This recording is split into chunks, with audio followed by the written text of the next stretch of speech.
Triple R road నిర్మాణ పనులను వేగవంతం చేయాలని రాష్ట్ర రోడ్డు భవనాలు, సినిమాటోగ్రఫీ శాఖల మంత్రి కోమటిరెడ్డి వెంకటరెడ్డి కోరారు. ఈ మేరకు ఢిల్లీలో కేంద్ర జాతీయ రోడ్డు రవాణా, జాతీయ రహదారుల శాఖ కార్యదర్శి అనురాగ్ జైన్ను కలిసి వినతిపత్రం సమర్పించారు.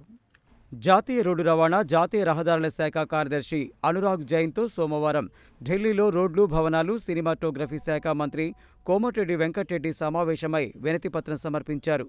ట్రిపుల్ ఆర్ రోడ్డు నిర్మాణ పనులను వేగవంతం చేయాలని, అలాగే నల్గొండ బైపాస్ రోడ్డు నిర్మాణాన్ని త్వరగా చేపట్టేందుకు స్టాండింగ్ ఫైనాన్స్ కమిటీ మీటింగ్ ఏర్పాటు చేసి త్వరగా టెండర్లు పిలవాలని కోరారు. అదేవిధంగా రాష్ట్రంలో 16 రాష్ట్ర రహదారులను జాతీయ రహదారులుగా మార్చే ప్రతిపాదనలపై త్వరగా నిర్ణయం తీసుకోవాలని అభ్యర్థించారు.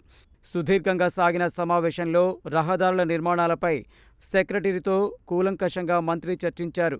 నల్గొండ బైపాస్ నిర్మాణంపై వారంలో ఎస్ఎఫ్సి ఏర్పాటు చేస్తామని అనురాగ్ జైన్ హామీ ఇచ్చారని మంత్రి తెలిపారు.